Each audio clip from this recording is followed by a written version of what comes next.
첫 번째 경기 바샥세이르 대 페트로쿱 분석 시작해보겠습니다. 바샥세이는 코펜하겐 원정에서 대회 첫 승점을 따냈으며 어려운 경기를 하긴 했지만 교체로 들어온 폴란드 국대 스트라이커인 피옹텍의 골이 결정적이었고, 그리고 이번 홈 경기를 통해 첫 승리를 노린다. 홈에 이점이 있고 대표팀을 다녀온 선수들이 건강하게 복귀했기에 풀 전력을 가동할 수 있고, 에르군과 웨즈데미르 등이 중원의 라인을 올리며 공격을 주도할 것이다. 페트로쿱은 홈에서 라피트빈에 패하며 대회 전패를 당했으며 초반 상대팀 중에서 4강권 강팀은 없었지만 1골을 뽑아내며 9실점했고, 자국 리그에서는 강팀의 지위를 유지 중이지만 유럽 대항전 일정에서는 전력의 열세를 느끼고 있으며 단 전패 중인 상황이기에 원정에서도 소극적으로 버티기를 하진 않을 것이다. 바샥세이의 승리를 본다. 페트로쿱은 최전방에 나설 플라터커와 암브로스의 한 방에 기대를 걸 것이다. 그러나 오포쿠가 수비 라인을 지킬 홈팀의 수비를 공략하기 어려워 보인다. 피옹텍과 케니가 경기 내내 문전 침투로 기회를 노릴 것이고, 에르군의 중원 지원이 있을 바샥세이가 승리할 것이다. 두 번째 경기 츠르베나 대 슈투트가르트 분석 시작해보겠습니다.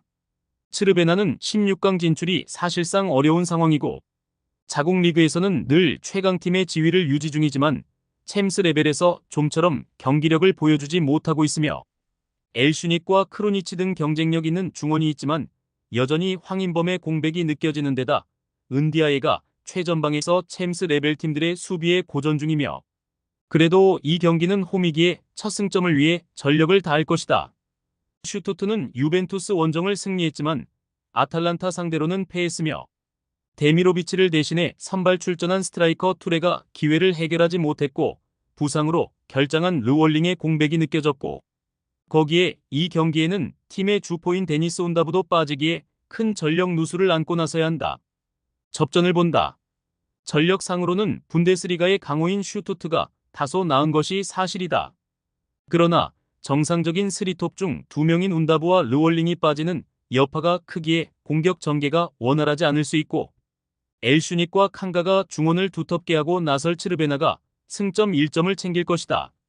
세 번째 경기 슈투름 그라츠 대 지로나 분석 시작해보겠습니다.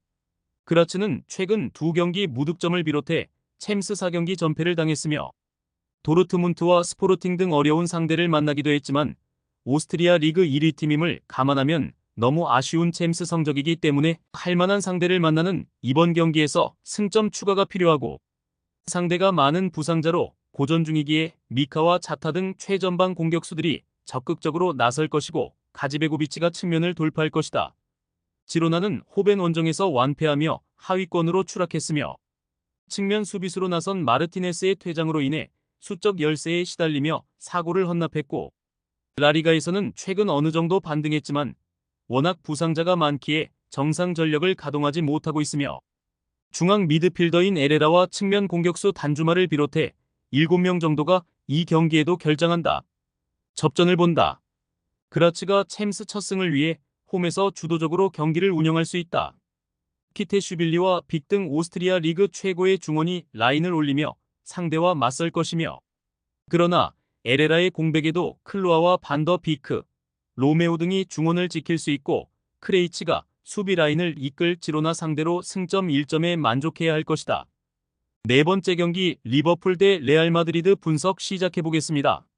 리버풀은 챔스에서 유일하게 전승으로 1위를 달리고 있고 3승 1무의 팀들이 여럿 있지만 모든 경기를 승리한 건 그들 뿐이며, 게다가 하위권 팀들이 아닌 밀란과 레버쿠젠 등 쉽지 않은 팀들을 제압했고, 키에사와 디오고 조타 등 공격진의 이탈자들이 있긴 하지만 살라와 루이스 디아즈가 엄청난 마무리를 해줬고 크라벤베흐와 존스의 중원 경기력도 대단하다. 레알은 직전 경기에서 밀란에 충격적인 패배를 당했으며 비니시우스의 한 골이 나오긴 했지만 상대의 역습을 저지하지 못했고, 그로 인해 디펜딩 챔프임에도 이번 시즌 4경기에서 2패를 당하며 16강 직행의 위기를 맞았고, 알라바와 카르바알 등 기존의 장기 결장자 외에 휴식기 전 밀리탄과 호드리고, 바스케스 등이 모두 부상당하는 등 전력 누수가 큰 상황에서 리버풀을 만나야 한다. 접전을 본다. 리버풀의 기세가 워낙 좋은 건 사실이며 또 이 경기는 그들이 잘하는 홈 일정이기도 하다. 단, 초우아메니가 돌아왔기에 카마빈가와 함께 중원에 나설 레알이 쉽게 상대에게 흐름을 주지 않을 수 있고, 리버풀도 음바페와 비니시우스를 앞세워 역습에 임할 레알에 대비한 수비적 대처가 필요하고 두 팀이 승점을 나눠 가질 것이다. 다섯 번째 경기 PSV 대 샤흐타르 분석 시작해 보겠습니다. 호벤은 지로나를 완파하며 챔스 첫 승을 올렸으며 유벤투스와 파리 등 강팀들 상대로 승점 추가에 어려움을 겪었지만 그래도 네덜란드 챔피언의 자존심을 어느 정도 지키고 있고, 시즌 초반 부상당한 멕시코 대표 윙어인 로자노를 비롯해 중앙 미드필더인 조이 비어만과 쇼호텐 등이 여전히 나서지 못하고 있지만 파카요코와 말릭 틸만, 마우로 주니어 등이 공백을 완벽하게 메웠으며 특급 조커인 페피의 컨디션이 올라온 점도 팀에는 큰 힘이다.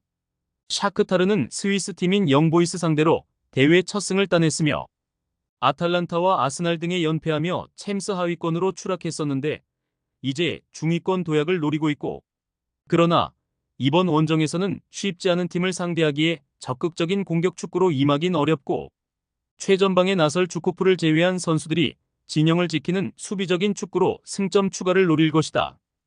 호벤의 승리를 본다. 샤크타르는 수다코프와 본다렌코 등 중원에 나와 상대의 공세를 저지할 볼란치진이 있다.